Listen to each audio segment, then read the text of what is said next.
BJP ಶಾಸಕ ಮುನಿರತ್ನ ವಿರುದ್ಧ ಏನು ಅತ್ಯಾಚಾರ ಪ್ರಕರಣ ದಾಖಲಾಗಿದೆ. ಈಗಾಗಲೇ ಜೈಲು ಪಾಲಾಗಿದ್ದಾರೆ ಮುನಿರತ್ನ. ಈ ಮಧ್ಯೆ ಶಾಸಕ ಮುನಿರತ್ನ ಬೆಂಬಲಿಗರು ಸಾಕ್ಷಿಗಳಿಗೆ ಬೆದರಿಕೆಯೊಡ್ತಾ ಇದ್ದಾರೆ. ಸಂತ್ರಸ್ತೆಯ ಮಗನಿಗೆ ಮುನಿರತ್ನ ಬೆಂಬಲಿಗರಿಂದ ಧಮಕಿ ಹಾಕಿರುವ ಆರೋಪ. ಮುನಿರತ್ನ ವಿರುದ್ಧ ಸಾಕ್ಷಿ ಹೇಳಿದ್ರೆ ಮನೆಗೆ ಬೆಂಕಿ ಹಚ್ಚುತ್ತೀವಿ, ನಿಮ್ಮ ವಂಶವೇ ಇರದಂತೆ ಮಾಡ್ತೀವಿ ಅಂತ ಬೆದರಿಕೆಯೊಡ್ಡಿದ್ದಾರಂತೆ. ಬಿಜೆಪಿ ಕಾರ್ಯಕರ್ತೆ ಸುನಂದಮ್ಮ ಎಂಬುವರಿಂದ ಬೆದರಿಕೆ ಬಂದಿರುವುದಾಗಿ ದೂರು ಕೊಟ್ಟಿದ್ದಾರೆ ಸಂತ್ರಸ್ತೆಯ ಪುತ್ರ. ಯಶವಂತಪುರ ಠಾಣೆಗೆ ಸಂತ್ರಸ್ತೆಯ ಮಗನಿಂದ ದೂರು.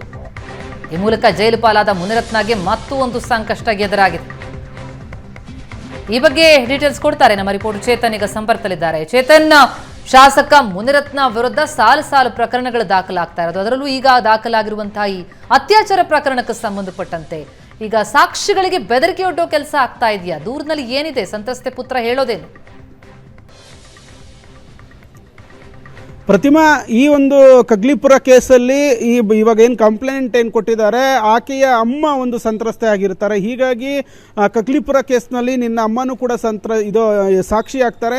ಸಾಕ್ಷಿನ ಹೇಳಬಾರ್ದು, ಒಂದು ವೇಳೆ ಏನಾದರೂ ಸಾಕ್ಷಿಯನ್ನು ಹೇಳಿದ್ದೆ ಆದಲ್ಲಿ ಇಡೀ ನಿಮ್ಮ ವಂಶ ಇಲ್ದಂಗೆ ಮಾಡ್ತೀವಿ ಅಂತ ಒಂದು ಬೆದರಿಕೆಯನ್ನು ಹಾಕಿರುವಂಥದ್ದು. ಮತ್ತು ಮನೆಗೆ ಬೆಂಕಿಯನ್ನು ಕೂಡ ಹಾಕ್ತೀವಿ ಅಂತ BJP ಕಾರ್ಯಕರ್ತೆ ಸುನಂದಮ್ಮ ಏನಿದ್ದಾರೆ, ಮುನಿರತ್ನ ಆಪ್ತ ಬಳಗದಲ್ಲಿ ಗುರುತಿಸಿಕೊಂಡಂತಹ ಸುನಂದಮ್ಮ ಒಂದು ಬೆದರಿಕೆಯನ್ನು ಹಾಕಿರುವಂಥದ್ದು.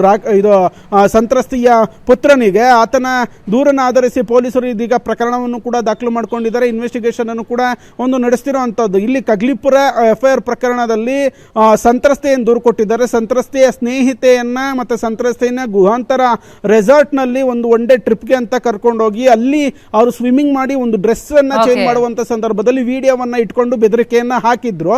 ಹೀಗಾಗಿ ಆಕೆಯೂ ಕೂಡ ಇದರಲ್ಲಿ ಸಾಕ್ಷಿ ಆಗ್ತಾಳೆ. ಒಂದು ವೇಳೆ ಸಾಕ್ಷಿಯನ್ನು ಹೇಳಿದ್ದೆ ಆದಲ್ಲಿ ಈ ರೀತಿ ಮಾಡ್ತೀವಿ ಅಂತ ಬೆದರಿಕೆಯನ್ನ ಆಕೆಯ ಮಗನಿಗೆ ಕೊಟ್ಟಿರುವಂತದ್ದು. ಆತನ ದೂರನ್ನು ಆಧರಿಸಿ ಪೊಲೀಸರು ಇದಕ್ಕೆ FIR ಅನ್ನು ಕೂಡ ಒಂದು ದಾಖಲು ಮಾಡಿಕೊಂಡಿರುವಂತದ್ದು. Prathima, thank you so much Chetan. ತಮ್ಮೆಲ್ಲ